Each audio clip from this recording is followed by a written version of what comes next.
Madame Lebrun ne se considérait pas comme une simple ménagère. Non, non, non. Elle tenait aussi un kiosque au marché. Des fruits, des légumes et surtout, une patience infinie face aux clients qui croyaient que les bananes étaient faites pour être tripotées sans acheter. Elle avait son franc-parler, elle ne laissait rien passer, car pour elle, le respect du travail et des choses était primordial. Un peu plus tard, ce fut au tour de Bruno de faire son entrée. Il semblait abattu. Il était triste, le cœur en miettes à cause de Geneviève. La fameuse Geneviève, la cause de tant de tourments. Germaine, en bonne mère, ne pouvait rester les bras croisés. Elle voulait aider, elle voulait résoudre les problèmes, elle voulait tout arranger. Elle lui proposa un biscuit, un petit réconfort sucré, car après tout, un biscuit peut panser bien des blessures, ou du moins, offrir un sursis avant le prochain orage.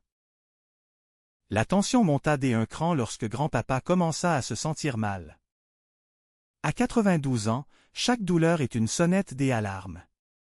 Germaine, bien que pragmatique, s'inquiéta. Elle finit par appeler le docteur Lépine, un homme qui, selon elle, facturait ses services au-dessus des tables, mais dont la présence rassurait le vieil homme. Le docteur, arrivé avec son air professionnel, se retrouva embarqué dans une situation absurde. Il fallait des examens, des échantillons, des procédures qui, dans le salon de Madame Lebrun, prenaient une tournure de farce théâtrale.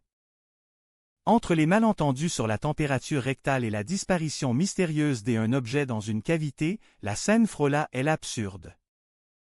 Grand-papa, au milieu de tout cela, gardait une candeur désarmante, comme s'il était un spectateur de sa propre fin de vie. La maison devint le théâtre d'une comédie humaine. Carole, stressée par ses études de psychologie, Bruno en pleine crise de couple, et Germaine, essayant de tout contrôler, de tout organiser, de tout diriger.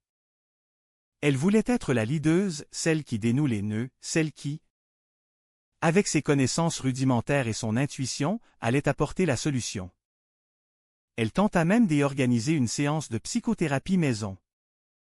Elle voulait que tout le monde soit assis, prêt à parler, prêt à se comprendre. Mais elle oublia que, dans une famille, on ne suit pas une procédure comme on pilote un avion.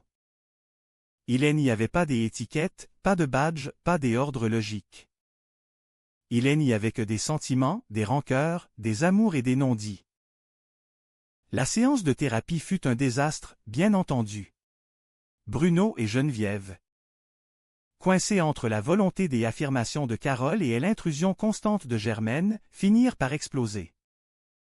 Les mots volèrent, les accusations fusèrent. Geneviève, excédée, finit par dire qu'elle cassait. Bruno, confus, se retrouva seul face à sa mère. Germaine, réalisant soudainement qu'elle avait peut-être dépassé les limites, tenta de rétropédaler, mais le mal était fait. Elle se sentit, pour la première fois, comme une mouche importune dans sa propre maison. Cependant, dans le tourbillon de la vie, les choses se règlent souvent de la manière la plus inattendue. Après que la poussière fut retombée, Bruno et Geneviève se retrouvèrent, loin des conseils et des interventions maternelles. Ils réalisèrent, dans le calme revenu, ce qu'ils voulaient vraiment. La réconciliation fut douce, une promesse à venir. La demande en mariage, simple et sincère, vint sceller cette journée mouvementée. Germaine, témoin de cette scène, ressentit une émotion profonde. Elle n'était ni une ménagère, ni une femme des affaires, elle était une maman. Et était là sa plus grande vocation. La soirée toucha à sa fin. Le calme revint sur la maison. Grand-papa était toujours là, toujours aussi mystérieux, toujours aussi attachant.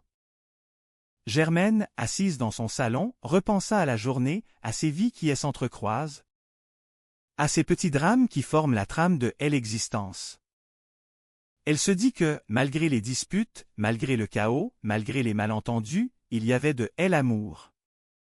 Elle finit par se parler à elle-même, un sourire aux lèvres.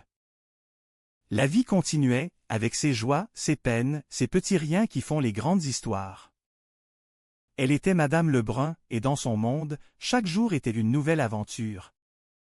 Une nouvelle leçon, un nouveau chapitre dans le grand livre de la famille. Elle éteignit la lumière, satisfaite. Le ménage était fait, non seulement dans la maison, mais aussi dans les cœurs, et pour ce soir, cela suffisait amplement.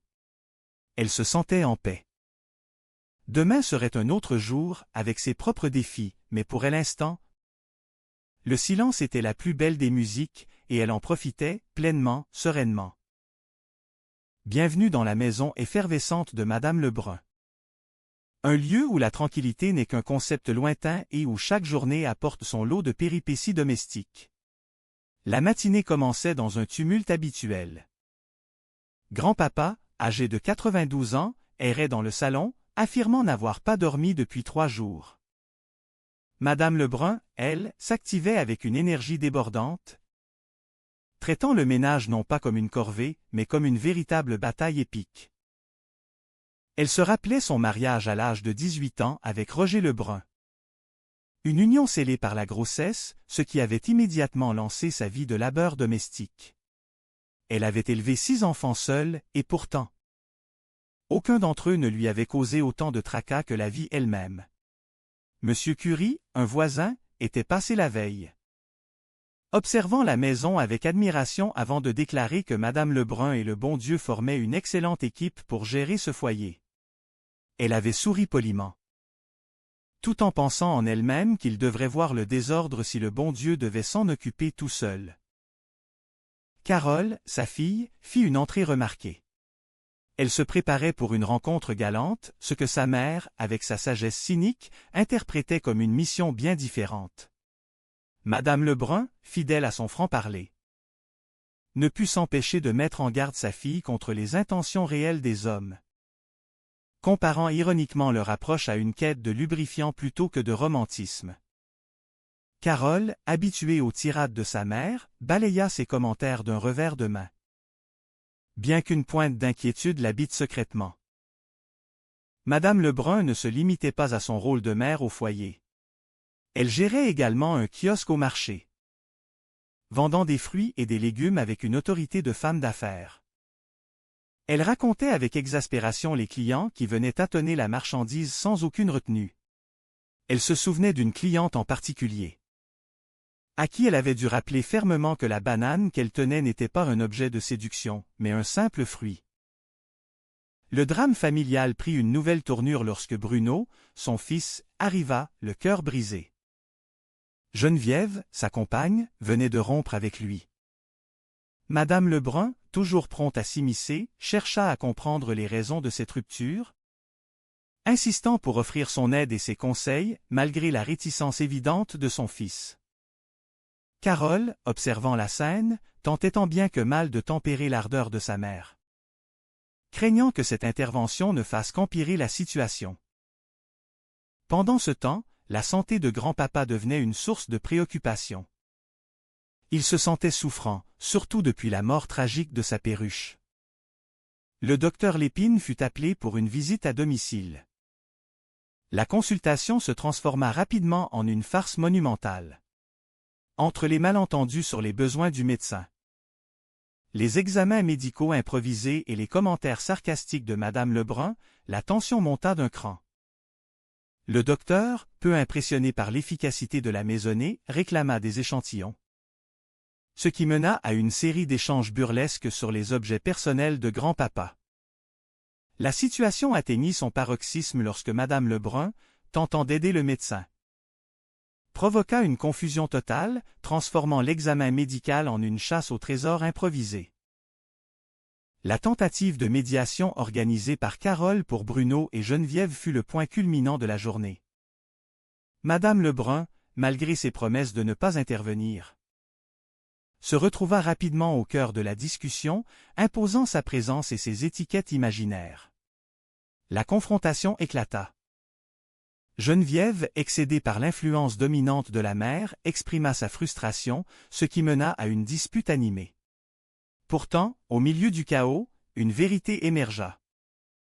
Bruno admit qu'il n'était pas certain de vouloir déménager, et Geneviève, réalisant la complexité de la situation, finit par se réconcilier avec lui.